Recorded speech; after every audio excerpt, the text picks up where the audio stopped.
At the age of 38, I found myself coming full circle in my life. I moved back to the property where I grew up. The holler hadn't changed when I moved back. Not much, anyway.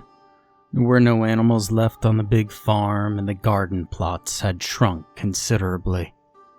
Where there were a few acres of vegetable plots, there was only one small garden spot that measured about 50 by 50 feet. I was too busy being a single parent and working 2 jobs to pay much attention to what I considered small changes back then. And after all, the family had aged.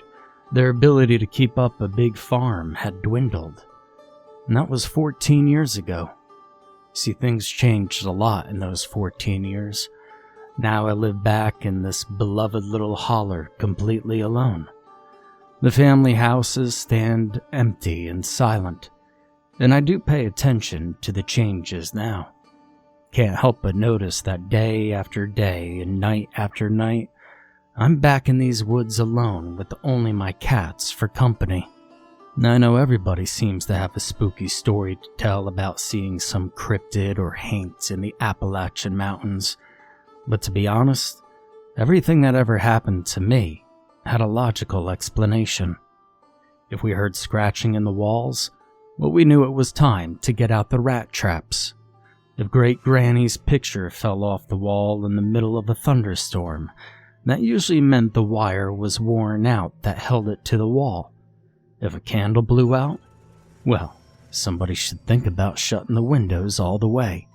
Simple, logical explanations for every instance but one that spanned a 2-week period. Now, this story I'm going to tell you, it's something I'll never forget, mainly because I never expected anything like it to happen to me, but also because I really have absolutely no explanation for it. You see, I prefer to be out in nature instead of sitting in front of a TV or playing on my cell phone. Nature is simple, it's quiet, calm, and nothing makes me as relaxed as sitting on my porch in the morning or evening with a cup of coffee while I just stare at the mountains. And I'd be miserable if I ever wanted any other view, because mountains are the only thing to see around here, except for a wide slice of sky. A couple of years back, I figured out that my favorite pastime was watching the mountain above one of my aunt's houses. I've got a great unobstructed view of it from either my front or side porch, and honestly, it looks like a painting in the evenings. When the fog rolls in thick, like it has for the past 3 mornings, I can't even see my aunt's house, let alone the mountain behind it. I call it the Jack the Ripper fog because that's what I imagine it looked like in the Whitechapel back then. And there's an eerie feeling that rolls in with the fog, almost like it's working in conjunction with some dark force to cloak something moving through the mountains that was never meant to be seen. Now, last August, I found a pair of binoculars at a yard sale. They were in rough shape, and they were little black spots here and there when I looked through them, but they still did what they were designed to do. So I bought them. Now, I knew I'd be able to see into the depths of the thick forest far enough to either quench my longing to go on a hike there, or pique my interest enough to make me take up the walking stick and get my old ass moving. I don't like being a fence sitter, and that's what I'd been doing for nearly a year at that point. Couldn't talk myself out of being interested enough to want to go walking in the woods, but I couldn't commit to doing it either. It seemed like a lot of effort considering I ain't a spring chicken no more. Now, I used the binoculars to watch crows, ravens, pigeons, mourning doves, and hawks for about a month, and every morning the birds landed in my granny's old barnyard between me and my aunt's house, and feasted on small rodents, baby rabbits, worms, and whatever else they could find there. I was fascinated by them, and rarely stared up at that mountain. I thought maybe I was just losing interest after all these years. But then, one morning, I set the binoculars on my little patio table and lifted my coffee to take a drink. My eyes moved up as I did so, putting the mountain at the center of my field of vision over the rim of the coffee cup. Then something moved just inside the tree line that caused me to startle, and I spilled hot coffee down the front of my shirt and into my lap. I dropped the cup. It clattered against the floorboards and the handle snapped off, but I didn't care. Didn't even glance down at it. I grabbed the binoculars, I shot out of my seat, and I searched the woods where I had seen the movement, because there was no way I had seen what I thought I had. After 10 minutes of frantic searching, I put the binoculars down and I cried. You see, my Granny had been dead since 1995, but I had just seen her. Was I losing my mind? There had been nothing moving when I had looked through the binoculars, and with the sun high and bright, there was plenty of light for several yards into the tree line. I didn't do any sort of bird watching or mountain gazing for the next week. I made it a point to stay indoors. Couldn't help thinking about the incident, though. Well, obsessed is a better word for it. After a week of being indoors, it was time to buck up and get back outside. I was going stir-crazy, having nightmares, something awful. I had to prove to myself that I had not seen Granny in the woods, and that I was not losing my mind. It had to have been a wisp of late-morning fog or an animal flitting through the dappled light, and my brain just latched onto a memory of Granny and painted me a jolting picture. Maybe she had been on my mind and I hadn't realized it. I'd been watching the birds in her old barnyard, so I thought that was possible. I mean, where I had seen her wasn't even where she had lived. My aunt's house was across the road and up on a good-sized hill. Granny's house was between my house and my aunt's. In the following week, I had a hard time even looking at Granny's house. I'd come over all queasy and start sweating, and that was unusual for me. I loved my grandma. I loved her house. And back in the day, anytime I came or went through the driveway, I could glance over at her kitchen window and she'd be there. She'd smile and wave every single time. And after she died, that was one of the hardest things to get over. She was never in that window again. That evening, I took my coffee to the porch and sat facing a different direction so I didn't have to look at the dark windows of the empty houses around me. The sun dropped behind the western mountain, and the long tentacles of clouds turned peachy purple. Shadows crept from the mountains down to the flat ground around my house, and within minutes, I was sitting in the dark. Stars lit up the sky like diamonds flickering against black velvet. Crickets and tree frogs filled the air with their song, and a few ridges over, coyotes yipped and hollered. This is what I loved. This is what I had needed. I sat there for another half hour after I finished the coffee. I stood and I opened the door to go inside, and the distinct sound of Granny's front screen door banging in the frame stopped me. Instinctively, I turned to look at her front porch, but of course I couldn't see anything. The one miserable streetlight between us didn't throw enough light to even attract bugs. That's an exaggeration, but you get the point. As I stood with one foot in my house and the other on the porch, someone coughed. My grandfather had a cough that was unmistakable, and that's what I heard. Now, he'd been dead since 1999. It took only a split second for me to jump into the house and slam the door behind me. My heart fluttered like the wings of a hummingbird, and the house seemed to spin around me. I squeezed my eyes shut, and I locked the door as I forced my breathing to slow down. Now, after a few minutes, my logical brain settled on an explanation. I hadn't been to Granny's house for a while.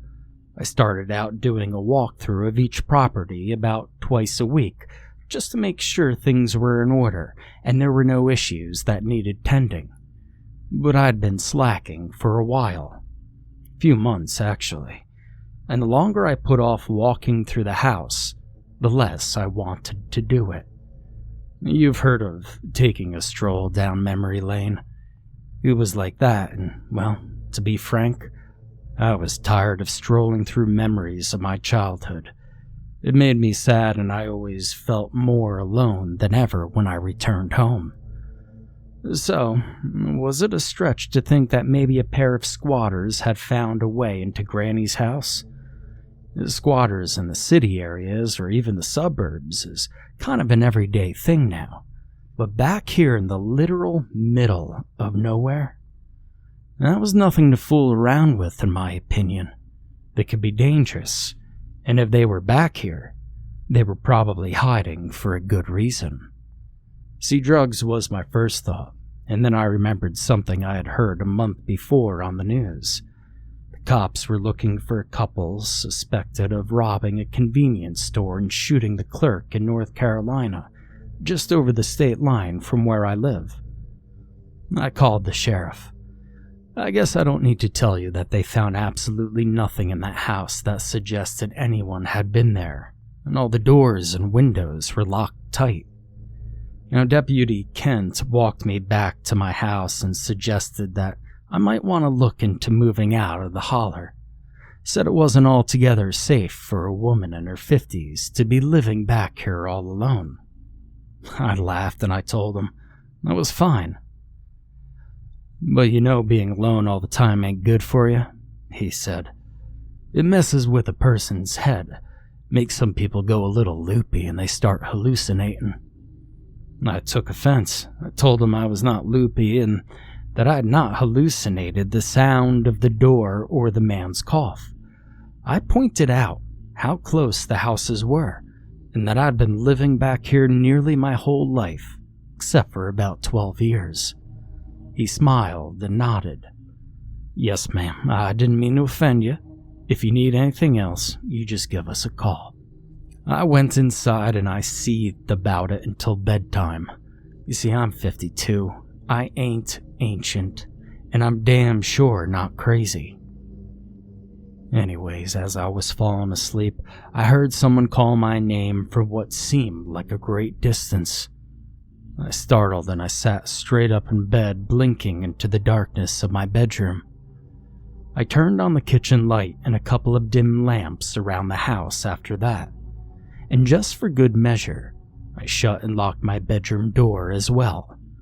Not that I thought some dangerous squatter had called my name. I knew better. It was Granny's voice. And what good would shutting my door do if it were a ghost I was dealing with? Well, I suppose none at all, but it made me feel better. Sometime after 2 a.m, I fell sound asleep. Now, I am not going to lie. It took me a while to get up the nerve to open my bedroom door after I woke up, but I finally did it. And you probably guessed it. There was nothing amiss on the other side of it.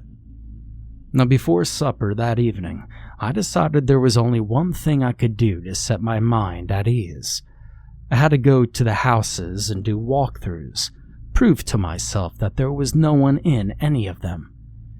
There was about 4 hours of daylight left, so no worries about being in the dark, but I took a flashlight all the same. My pistol was loaded with rat shot. Not deadly, but it would give me an advantage if someone happened to be in one of the houses. I tucked it into the back pocket of my jeans. It just made me feel safer. Cool air enveloped me as I stepped into Granny's house. That wasn't unusual. The place had been built with cinder blocks and it was always cool in there. But the hair on my arm shot straight up as a chill settled on my neck and shoulders. It felt like someone had just draped their arm around me, the way a good friend would do. The only thing I found in the house were the echoes of laughter and tears from all the lives that had been lived to the fullest inside those walls. I didn't hear my name being called or see any ghosts. The same thing with my aunt's house. It was empty and silent. The melancholy had set in pretty good by the time I stepped out and locked the door. And standing on the deck, I looked back towards my house. Nothing out of the ordinary at all. The whole holler looked just as it should have. A breeze blew down from the mountain at my back, and the smell of roses was so strong it took my breath for a moment. I turned. 35 feet away, Granny stood just outside the tree line, leaning against her walking stick, smiling at me. I closed my eyes and I silently counted to 10. I opened my eyes, and she was still there. "Didn't work, did it?" she asked, her smile widening the way it used to when I was a kid, and she had found something slightly amusing but not quite worthy of a laugh. I closed my eyes again. That time I counted to 20 and I did it out loud, and when I looked, she had moved to the tree line. "Well, come on. I ain't got all day for you to make up your mind that you ain't dreaming or hallucinating." She motioned for me, turned, and used her walking stick to get up the steepest part of the climb into the shadows of the trees. Now, I don't rightly recall how I got from the deck to the driveway, but I remember thinking I needed to run harder because the dead travel fast. Then I was on my porch yanking the door open to get inside. I left on all the lights that night. I didn't dare try to sleep. 3 pots of coffee later, the sun rose, and all I could do was stare over at the mountain where I'd seen Granny both times. I wondered, what was the significance of that spot? That mountain? I mean, we had picked huckleberries, raspberries, blackberries, and had occasionally hunted wild honey from the mountains, but not that one. And as far as I could recall, I'd never seen any of the family go up that mountain. I never questioned why. It's just how it was. But I was questioning all sorts of things that morning.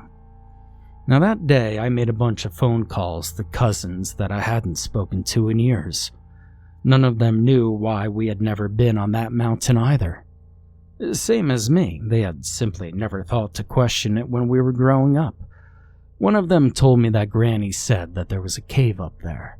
He thought maybe she never took any of us up there because of the cave.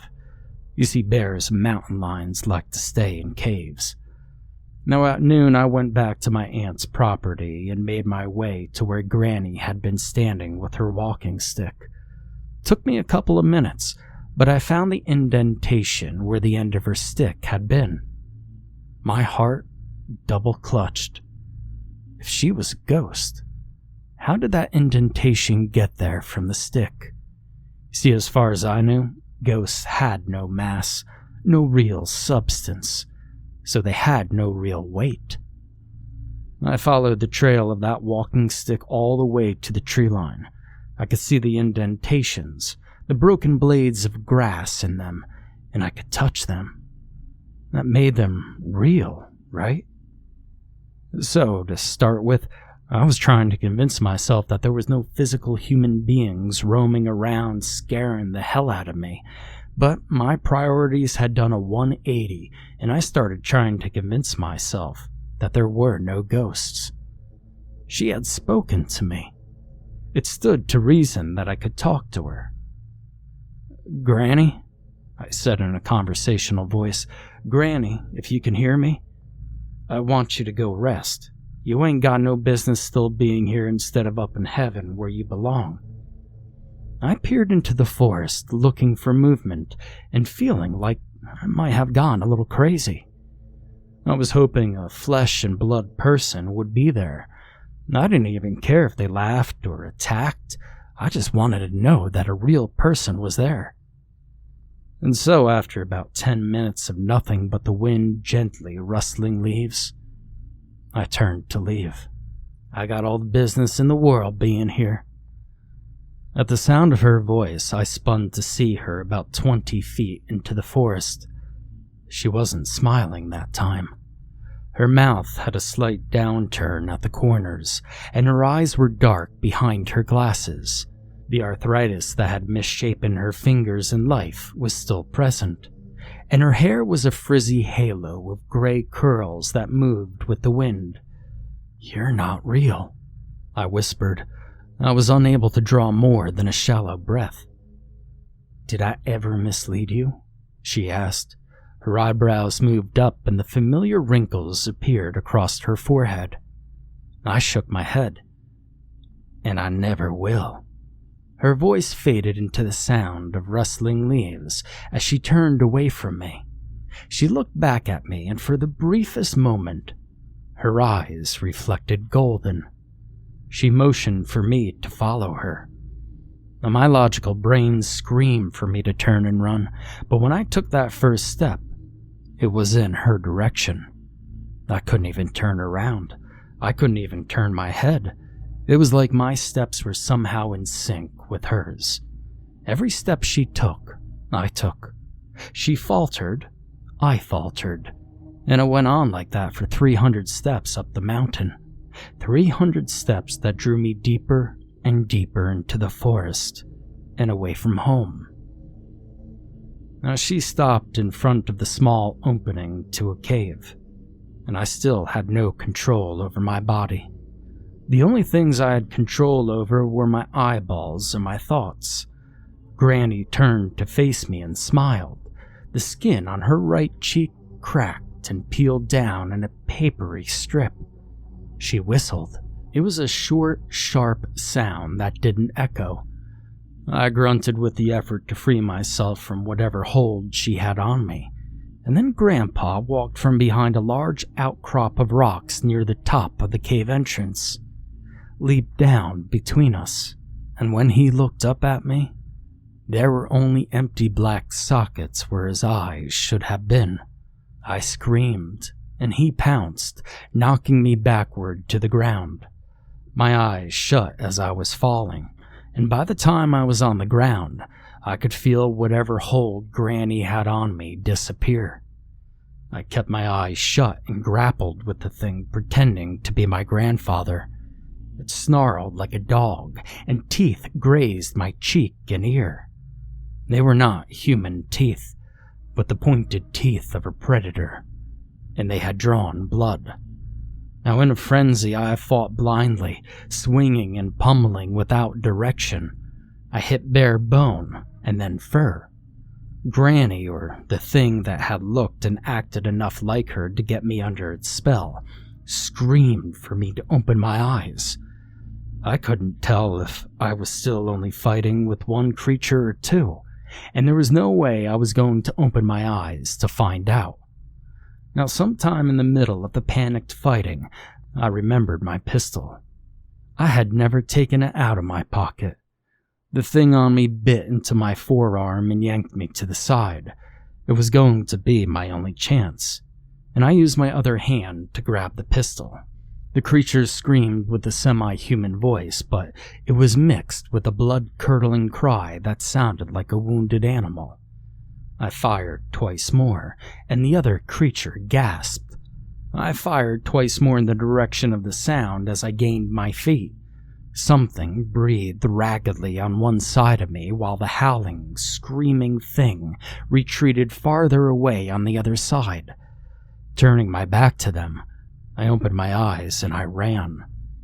Now, I don't remember how many times I fell and I bounced off of trees and crashed into bushes on my way out of those woods, but it was a lot. My face and arm were bleeding fiercely when I reached home, and I called for an ambulance. I was still frantic and half out of my mind, and I told the 911 operator what had happened. I was desperate for someone, anyone, to know what had happened.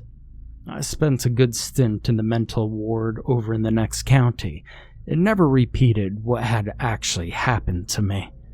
Instead, I changed the story. I was attacked by what I thought was a coyote, and I shot it several times. I repeated that long enough that the doctor believed it. Hell, I almost convinced myself. Anyway, after a 3-week stay, I was released with orders for weekly therapy sessions and 2 prescriptions for anxiety. I called my cousin for a ride. He kept sideways glancing at me like I might attack him or something. "Now what in the hell were you doing up on that mountain?" he asked when he turned the car into the driveway. I told him the truth, and then I invited him in for a coffee. "Now I'll come in long enough to make sure everything's kosher and then I'm out. I think you need to do what the doctor ordered. Take your meds, keep up with that therapy, and if you need a ride, well, I'll arrange it." We went inside and I tossed the prescriptions in the trash on my way to the coffee pot. "I'm not crazy," I said, holding up my arm. "Something did this to me." He pointed to the side of my face. "And that too?" he said. "But it wasn't Granny and Grandpa." "No, but they were imitating them. That thing looked just like her, and it wasn't some ghost or figment of my imagination. Her walking stick left indentations. That's what I was over there looking at the day this happened. Her eyes flickered golden, and then I couldn't do anything until he knocked me down and my eyes shut. Oh God, do you hear how insane you sound? Maybe they released you too soon. If you keep talking like this, you'll end up right back in that hospital." "Have I ever lied to you?" I asked. "No, but that has no bearing here. This is a different situation." "You've turned into a yellow belly, Tommy. Thanks for the ride, but I think you should go home now." "Oh, now I ain't yellow. I just know crazy when I hear and see it."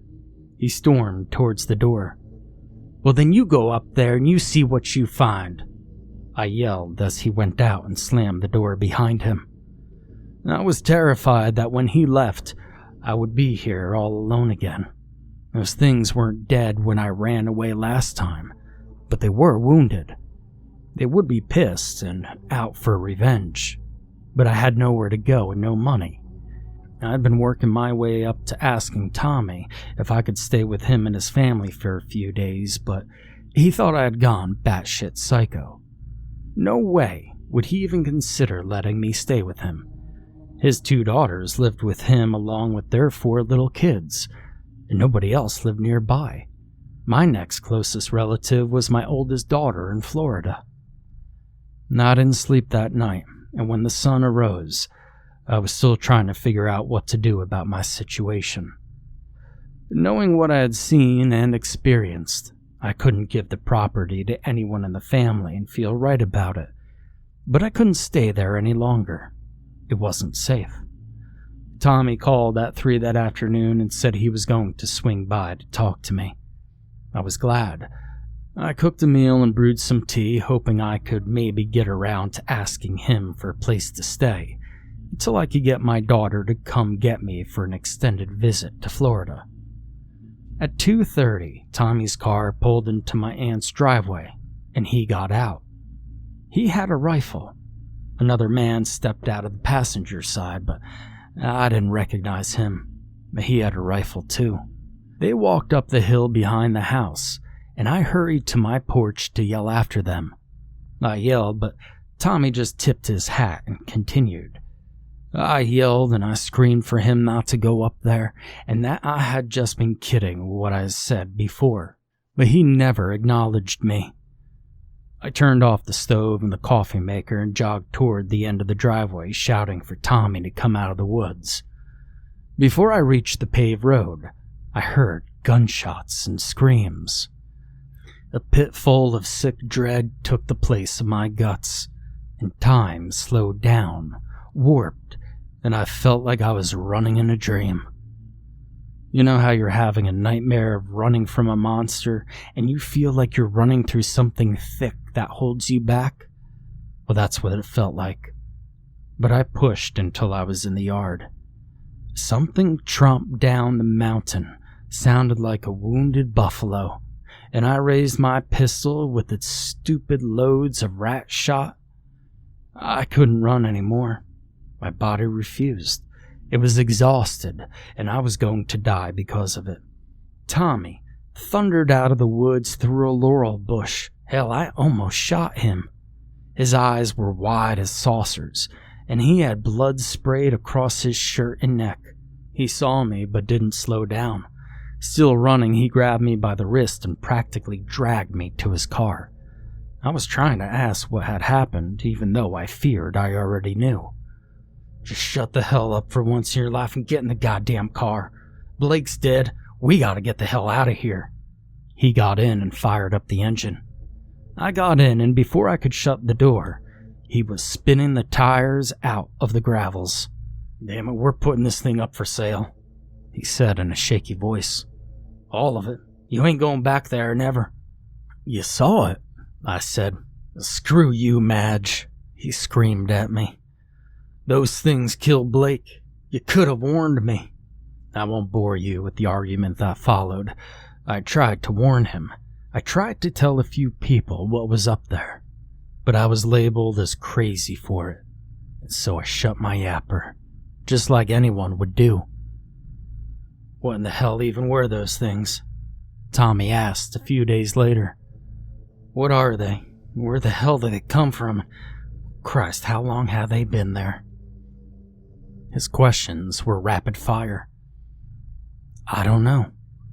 Witches or skinwalkers, I think, he said, pacing the length of his porch. Doesn't matter what they are? Well, of course it does, Madge. Don't you want to know?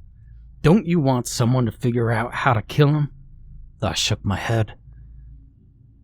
Tommy, things like that are older than I am.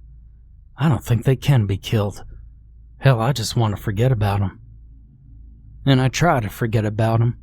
You'd think 6 months in the Florida sun would have helped, but it didn't. And my daughter looked at me like I was a bug from the rings of Saturn when I tried to tell her about it. She did offer for me to move there with her. I declined. Florida ain't the place for me. So I came back to the little holler in Tennessee. I won't be here long, just enough to get things in order. The state is interested in purchasing the property as a wildlife reserve. They have no idea how wild some of the life around here is. And I'm not going to try to warn them.